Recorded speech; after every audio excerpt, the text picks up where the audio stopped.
자, 안녕하세요. 최강 임선생입니다. 오늘은 조선의 정치 운영과 세계관의 변화 세 번째 시간입니다. 탕평 정치와 세도 정치에 대해서 공부해 볼 겁니다. 오늘도 화이팅! 모두 다. 자, 조선 후기의 변화입니다. 비변사가 있었죠. 이 비변사는 원래 임진왜란때 임시 군사기구였어요. 근데 조선 후기에 오니까 막강한 기구로 변하기 시작합니다. 어떠한 일이 벌어지고 있냐면 비변사가 강화되자 의정부 아시죠? 영의정, 좌의정, 우의정이라 했던 의정부와 육조가 약화됐어요. 왕권도 약화됐죠. 비변사를 통해서 권력이 움직이고 있었습니다. 그리고 비변사는 19세기 세도정치 때 가니까 거의 최고의 권력기구로 변하게 됩니다. 자, 조선 전기는 5위였죠? 근데 중앙군이요. 조선 후기는 뭘로 바뀝니까? 5군형. 여기는 5위는 직업군인이라기보다는 의무병이 많았는데 5군형은 뭡니까? 5군형은 거의 다 직업군입니다. 월급 받고 군인으로서만 일하는 직업군인들이 많았어요. 그래서 훈련도감부터 금이형까지인데 훈련도함은 임진왜란 중에 만들어졌고요. 금이형은 숙종 때 만들어졌어요. 그러니까 5군형이 완성이 되는 데는 거의 100년이 걸렸다라는 거, 이런 거 내신에서 물어보는 경향이 있습니다. 5군형은 훈련도감이고 포스, 살수, 사수, 삼수병으로 이루어졌습니다. 이것도 잘 나옵니다. 직업적인 상비군입니다. 됐나요? 뭐 어영처 한성을 수비하고 이런 거는 뭐 꼭 나오진 않지만 초형 북한 산성 방어하고 수어청은 남한산성 방어하고 금형은 궁궐을 수비합니다. 그래서 가장 먼저 만들어진 게 훈련도감, 가장 늦게 만들어진 게 금이형입니다. 자, 그 다음에 우리 조선 전기에는 지방군이 영진군이었죠. 수영, 병영, 진군. 자, 병영은 육군이고 수영은 해군이었고 진군은 산 꼭대기에 진을 치고 있는 군대를 얘기합니다. 근데 조선 후기에는 소고원인데 양반부터 노비까지 나와서 같이 싸우는 거예요. 그쵸? 이러다 보니까 양반들이 제대로 싸울까 안 싸울까 훈련도 안 받으러 가고 막 이랬단 말이야. 그래서 문제점이 이것도 있었습니다. 자, 그 다음에 세금제도인데 이 세금제도 원래 중요하거든요. 조선 전기에는 우리 세종대왕이 만드신 연분구등법 풍요에 따라서 최고 20두에서 1결 기준으로요. 모두 1결 기준입니다. 1결 기준으로 최고 20두를 내요. 풍년이 가장 많이 든 건 20두, 가장 풍년이 없는 경우 4두를 냅니다. 근데 영정법, 조선 후기, 임진왜란이 끝나고 나서 영정법이 실시됐는데 이것 건 무조건 몇 두입니까? 이거는 무조건 4두를 냅니다. 근데 문제점이 뭐냐면 조선 후기에 토지를 가지고 있는 거는 양반일까요? 농민일까요? 대부분 양반 지주들입니다. 그래서 오히려 지주에게 뭡니까? 조세를 부담을 감수하는 효과가 나는 게 영정법입니다. 됐나요? 자, 공납입니다. 특산물 내는 거죠. 그렇죠? 막 저기 제주도 같으면 감귤 내고 막 이런 거야. 자, 마을 단위로 걷었는데 이걸로 있다 보니까 마을에서 도망가 버리면 옆집 것도 내줘야 되고 또 이 수령이나 이방나리들이 또 처먹는 것들이 있잖아. 그래서 더 많이 내는 경우가 많아서 농민들이 너무 많이 힘들어 했단 말이야. 그래서 거기다가 또 특산물이 그에 망치면 특산물을 구하러 가야 되기 때문에 농사 짓는데 상당히 문제가 많았습니다. 그래서 광해군 때 무슨 법? 대동법. 쌀로 내도 된다. 쌀, 배, 포, 돈. 미포전으로 내도 된다. 돈으로 내도 되고 포로, 삼배로 내도 되고 쌀로 내도 된다. 라가지고 자, 근데 토지가 있는 사람은 1결 기준으로 몇 두? 12두를 내라. 그래서 광해군 때 김육에 의해서 실시됐는데 12두를 내라. 그러니까 토지가 있는 거 다 누가 가지고 있다고요? 그렇지. 지주들이 가지고 있죠. 그러니까 지주 부담 늘어나고 백성들의 조세 부담 감소합니다. 됐나요? 됐습니까? 그러니까 대동법 실시 이후에 자, 백성들의 조세 부담은 감소했다라는 거. 자, 대립역은요, 군역과 부역이 있는데, 군역은 군대 가는 거죠. 근데 군대 가기 너무나 농민들이 싫어하다 보니까 대신은 가주거나 아니면 1년에 포 두 피를 내면, 그렇지, 면제를 해주거나 이런 게 있었단 말이야. 근데 영조 때 균역법을 실시해서 1년에 포를 몇 포만 내는 거예요? 한 포만 내는 걸로 농민들의 부담을 감소시켜주는, 백성들의 조세 부담을 감소시켜주는 방법을 사용합니다. 그래서 여러분, 이 영정법, 대동법, 균역법의 목적은 뭐냐면요. 모든 세금을 전세화시켜요. 그렇지? 균역법도 토지가 있는 사람이 결작 2두를 거뒀고요. 대동법은 12두를 거뒀고요.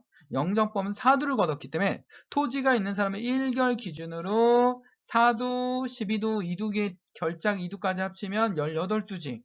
그래서 18두를 내야 되기 때문에 지주들에게 부담이 증가하고 오히려 농민들은 부담이 감소하는 그런 일들이 벌어집니다. 그래서 농민 부담을 감소하는 게 목적이었어요. 그래서 일시적으로 성공했지만 지주들이 나중에 경제 시간에 따로 배우겠지만 사회와 문화 쪽에서 배우겠지만 지주들이 백성들 이걸 정가시키는 또 역효과내기도 합니다. 됐나요? 그래서 조선 후기의 변화, 군사제도와 세금제도에 대해서 공부를 했고요.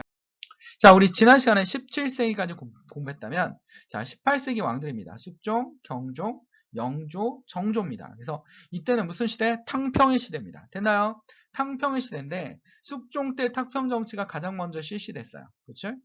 자, 숙종 때 실시됐는데, 이 경신왕궁의 일당 전제가 심화됐죠. 원래는 남인하고 누가 있었습니까? 서인이 있었는데, 얘네가 서로 공존을 하고 있었거든요. 서로 같이 공존을 하다가 이제 어떻게 됩니까?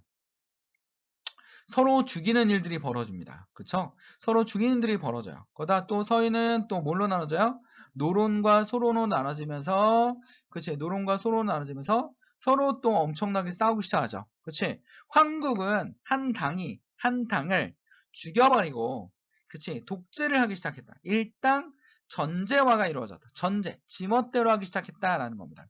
서로 죽이고 죽이는 일이 벌어지죠. 그래서 남인이 추천한 숙종이 드라마 대왕이잖아. 드라마에 제일 많이 나오잖아. 그다음 와이프들도 막 유명하죠. 첫 번째 부인 인현왕후, 두 번째 부인 장희빈, 세 번째 부인 드라마 뭐였습니까? 동희, 수빈 최씨, 동희였습니다. 그래서 드라마 대왕이었는데 인현왕후, 수빈 최씨, 동희 막 전쟁이 퍼집니다. 그래서 동희 아들이 누구냐면 영조고요. 장희빈의 아들이 경조입니다. 그렇지? 우리 옛날에 장씨 하나 또 있었죠. 연산군 때. 장녹스, 그치? 경종 때, 자, 그래서 열심히 이렇게 싸우면서 엉망이 됩니다. 그래서 숙종이 탕평 정치를 시작은 했지만 제대로 되진 않았다. 그리고 희빈 장씨의 아들에게 물려줬습니다. 그래서 경종이 왕이 됐지만 엄마가 죽었잖아요. 엄마가 사약 먹고 죽었습니다. 거기다 경종도 몸이 너무 약해요. 몸이 약해서 막 이 경종이 신기록을 하나 세웠어.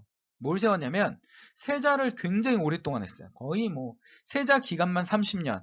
그치? 왕위는 얼마 못했지만 세자는 거의 30년을 했습니다. 영조는 왕위 굉장히 오래 있었죠.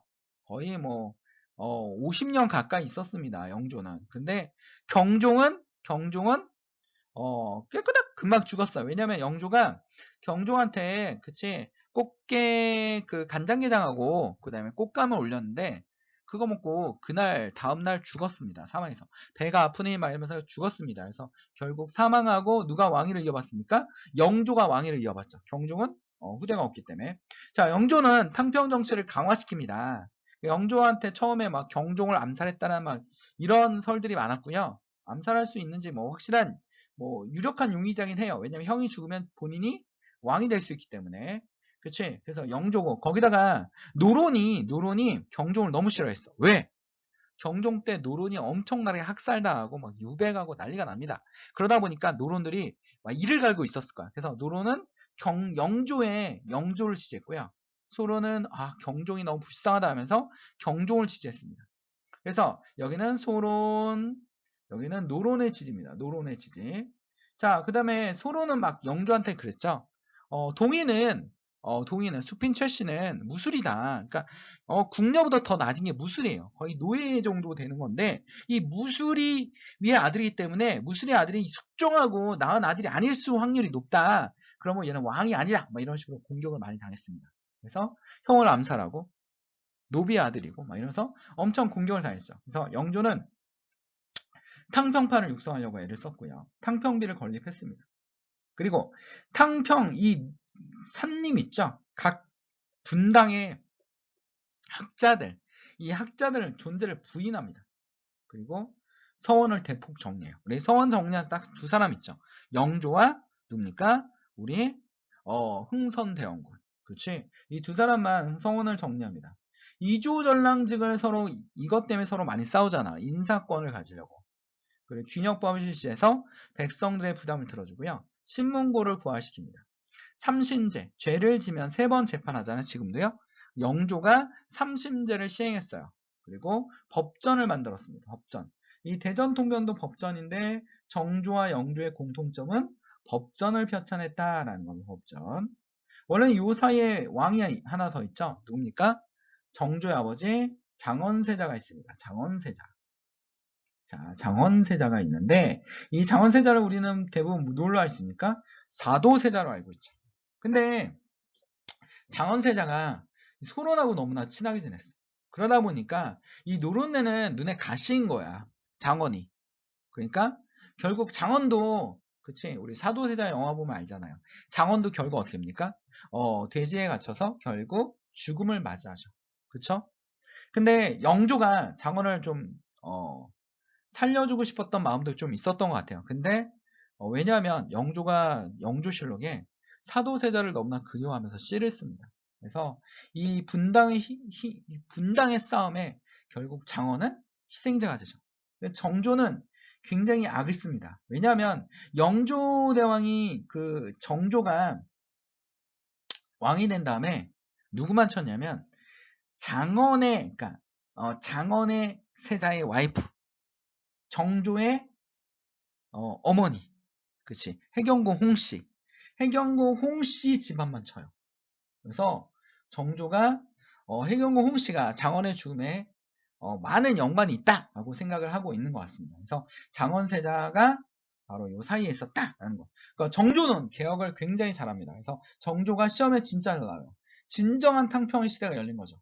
정조는 첫 번째, 자, 이 노론이 잡고 있는 노론의 권력이 어마어마했거든요. 노론이 오군영을 장악하고 있었단 말이에요. 그래서 오군영을 장악한 걸 없애기 위해서 자 인재를 고르겠어요. 그래서 능력 있는 인재를 뽑니다. 근데 첫 번째 과거 시험에서 누가 장원급제를 하냐면 정조가 가장 아끼던 그치 누굽니까? 조선 최고의 실학자 정약용이 장원급제를 합니다. 그자 정조는 장영용을 등용하면 그 정약용을 등용하면 얘가 공격을 당할 수 있다 해서 규장각에서 10년 동안 공무만 시킵니다. 이 정조가 머리가 굉장히 좋죠. 능력 위주의 인재를 등용하고요. 거기다가 규장각을 설치해서 서자들을 등용해서 자기 편을 만들기 시작해요. 그렇죠? 거기다가 여러분 뭡니까? 초기의 문신제를 통해서 제자들을 자기만의 신하들을 육성하기 시작했죠. 그래서 노론이나 소론을 좀 더 약화시키는 그런 일들을 하고 있는 게 바로 정조입니다. 특히 노론을 견제하고 있는 것 같습니다. 거기다가 여러분 장용영이라는 걸 설치해서 자기만의 군대를 양성해요. 자기만의 군대. 그리고 이 모든 시스템의 완성이 뭡니까? 수원화성입니다. 수원화성. 자, 정조는 수원화성에다가 백성들과 대화하려고 하고 그 백성들 앞에 눈을 마주치는 그런 왕이었습니다. 그러니까 정조가 화성이 완성되자. 이 화성이 세계 최초의 신도시 아닙니까? 문화유산으로. 그러니까 정약용을 불러서 이걸 지어라 했더니 정약용이 굉장히 힘든 거야. 이걸 쉽게 그래서 원래는 10년 만에 완성이라 했는데 정조가 정약을 불러서 기기도서를 줍니다. 그래서 만든 게 뭐예요? 거중기. 거중기를 통해서 화성이 10년 만에 건설됐게 3년으로 줄어버리죠. 그리고 정조는 화성에 그 수도 이전을 꿈꾸면서 사도세자의 무덤을 옮겨버립니다. 그리고 어머니 생일날 어머니를 데리고 해경궁 홍씨를 데리고 어떻게 합니까? 수원 화성으로 가요. 근데 해경궁 홍씨와 아버지의 생일이 거의 비슷한 걸로 알고 있습니다. 그래서 화성에 가서 7일 동안 잔치를 하는데 첫째 날은 장용영 군대의 화력을 보여줍니다. 거의 뭐 1만 명이 넘는 군대가 되었기 때문에 그 화력이 어마어마했습니다. 둘째 날은 어머니를 위한 파티를 열어주고요. 그 파티는 당연히 사도세자의 파티이기도 합니다. 그리고 셋째 날은 그 주변에 65세 이상의 노인들을 불러다가 왕과 똑같은 음식을 주면서 파티를 열어줍니다. 그 다음날은 모든 백성들을 불러서 먹을 걸 나눠주고 축제를 구경하게 해줍니다. 이게 정조입니다. 백성과 소통하는. 근데 정조가 서울 화성에서 서울 한양에서 화성까지 가는데 500리가 넘어간단 말이에요. 왜냐하면 경국대전에 보면 왕은 500리를 벗어나면 안 되거든요. 근데 한강을 건너가면 그 안에 수원에 도착할 수 있어요. 500리를 오버하지 않고 도착할 수 있어. 그래서 만들어낸 게 뭐예요? 우리 정약용의 배다리. 배로 다리를 만들어냈죠. 그래서 건너갑니다. 거기다가 정조가 수원까지 가는 걸 거의 국가의 축제처럼 열어서 백성들이 막 그치 화성 그 행렬도를 보면요 막 백성들이 가서 구경도 하고 거기서 장사도 하면서 경제를 활성화시킵니다. 거기다가 정조는 아무나 장사를 할 수 있게 난전을 금하는 권리죠. 아무나 장사할 수 있는 가게가 난전인데 금난 정권을 폐지하고 서울의 시전들이 노론에게 정치자금을 댄 것 같은데 시전이 돈을 벌 수 있었던 거는 독점권이에요. 이 독점권을 폐지하고 아무나 장사를 할 수 있게 금난 정권을 폐지하면서 통공정책을 하면서 상공업을 발달시킨 게 바로 정조입니다. 됐나요? 옆에 김홍도를 친구처럼 두고 있어서 백성들의 삶을 그림으로써도 볼 수 있었다. 그래서 김홍도가 나오면 여러분 정조시대다라는 겁니다. 김홍도는 정조가 죽자 어떻게 됩니까? 바로 궁궐에서 쫓겨나요. 그래서 3년 뒤에 결국 김홍도도 사망을 합니다. 그래서 김홍도와 정조가 얼만큼 친했는지를 알 수 있는 또 하나의 모습이기도 합니다. 됐나요? 그래서 정조는 이런 계약을 위해서 내일 화성으로 수도를 이전하는 게 목적이었습니다. 근데 그날 밤 결국 정조도 사망을 합니다. 나이 어린 나이. 됐나요? 자, 정조는 죽었는데 아들은 자, 순조가 그치 장인어른 김조순한테 가서 모든 권력을 다 주죠. 그리고 어떻게 합니까? 저를 보호해달라고 합니다. 그래서 안동 김씨의 시대가 열리는 거야. 19세기는 세도 정치 시대라고 불릴 수 있습니다. 됐나요? 이 시대는 백성들이 살기 힘들었기 때문에 밀란이 일어나요. 홍경래의 난이나 그쵸? 그 다음에 또 뭡니까? 진주밀란. 진주밀란이 일어나면서 임술년이었거든요. 그 해가. 임술년에 엄청나게 전국적으로 밀란이 일어납니다. 그래서 순조 때 홍경래의 난이 일어났는데 순조 때 안동 김씨가 권력을 장악해요. 그러니까 본인이 얼마나 재밌겠어. 왕은 그냥 허수아비지 자기 마음대로 할 수 있지 모든 것을 좌지우지할 수 있는 막강한 권력자로 떠오릅니다. 그래서 결국 안동 김씨의 시대 이런 그 19세기는요. 외척 가문에 의한 정치 시대에서 세도 정치 시대라고 부릅니다. 됐나요? 그리고 근데 한 번 했으니까 얼마 또 하고 싶겠어요. 그러니까 다음 왕도 어떻게 돼? 나이가 어려야 돼. 그 다음 어떻게 돼? 똑똑해야 돼? 멍청해야 돼? 그치? 멍청해야지. 애가 똑똑하면 왕위를 막 권력을 장악하려고 할 거 아니야? 멍청해야 됩니다. 그러니까 애가 막 10살이 됐는데 막 애가 공부를 너무 잘해. 막, 그치? 수능 만점을 받고 막 조기 대학 갈 것 같아. 그러면 어떡합니까? 죽여버리는 거죠. 근데 애가 막 고등학생이 됐는데 애가 그냥 아무 생각이 없어. 그냥 막 이러고 다녀. 그럼 뭡니까? 왕이 될 사람입니다. 그 대표적인 인물이 누구냐면 헌종이에요. 원래 순조 아들 중에 똑똑한 애가 있었는데 20살 돼서 사망했어. 의심스럽죠? 그렇지? 사망했습니다. 헌종입니다. 그치? 뭐 1 더하기 1도 모르는 아이예요. 그 왕이 되니까 또 안동시와 풍양조씨까지 이제 가세해서 완전 재밌는 정치를 하고 있는 거죠. 지네들 세상입니다. 지네 멋대로 하는 겁니다. 그치? 비자금도 받고 백성들을 졸라 뜯어먹고 하면서 막 하는 겁니다. 그리고 다음 왕이 될 사람인데 후보 중에서 경쟁력이 붙었어요. 왜? 멍청한 애들이 너무 많았거든요. 왕이 될 사람인데 조상님 이름 갖고 이러면 안 되겠지만 자 흥성대왕군 이영이 있었고요. 이영이 굉장히 멍청하다고 소문이 났어요. 왜냐면 걔는 뭐 갓도 삐딱하게 쓰고 구멍 뻥뻥 뚫린 갓 같은 거 쓰고 다니고 옷도 꾀재재하게 다니고 한 발에는 막 고무신 신고 다니고 한 발에는 집신 신고 다니면서 침을 질질 흘리면서 다니는 거야. 그리고 막 안동입시 막 저기 제사 드린 데 가서 막 떡 하나 주십시오 하면 막 마당에 던져주면 막 감사합니다 하면서 핥아먹고 막 이랬으니까 안동입시들이 걔는 죽일 사람이야 살려줄 사람이야? 살려둘 왕족이죠. 왜? 멍청하잖아. 그다음 흥성대왕은 정말 멍청했을까요? 아니죠. 집에 가면 어떡합니까? 열심히 막 수능 공부하고 막 중간고사 공부하고 막 영어 공부하고 세계사 한국사 막 공부하면서 머리를 트고 있었단 말이에요. 근데 흥선대왕을 뛰어넘는 애가 하나 더 있어요. 누구야? 철종입니다. 왕족이지 몰라. 지가 강화도에서 나무꾼을 하고 있었어. 그래서 막 철종을 왕으로 데려오려고 안동임 씨가 엄청난 행렬을 가지고 강화도에 가니까 철종이 자기를 잡으러 오는 줄 알고 막 동굴에 가서 숨어 있었어요. 왕이십니다 하니까 벌벌 떨면서 왕이 된 게 철종입니다. 나라가 개판이 됐죠. 안동립시 시대가 또 열리고 전국적으로 밀란이 일어납니다. 임술농민 봉기가 일어난 때입니다. 정치기관은 물러나고요. 세금 제도는 개판이겠죠? 전정, 전세, 군정, 군역에 대한 세금, 그치? 환곡, 그치? 백성들을 빌려주는 돈. 그러니까 나라에서 백성들 싸게 빌려주라 하면 막 은행들이 막 이자 엄청나게 쳐가지고 사채업처럼 막, 그치? 막 하는 게 바로 삼정입니다. 삼정. 밀란이 발생하는 시대입니다. 밀란의 시대. 우리 영화도 있잖아요. 그치? 그 시대가 이 시대예요. 개판의 시대입니다. 백성들은 살 수가 없었죠. 자, 그럼 우리 문제 하나 볼까요? 3번. 다음 두 사진과 관련 있는 거. 세계 문화유산 화성. 화성에 가는 뭡니까? 시흥환어 어행열도 왕이 행차하는 거야. 백성들이 구경하고 엿장수들이 막 모이고 말입니다. 누굴 얘기하는 겁니까? 정조. 정조의 정책과 관련 없는 걸 찾으래. 정조는 수능에서도 이렇게 단독 문제가 나와요. 남인계열을 중요합니다. 남인계열의 대표님 인물이 누굽니까? 청약용. 장요을 설치면 신도시를 건설합니다. 신도시가 누굽니까? 화성.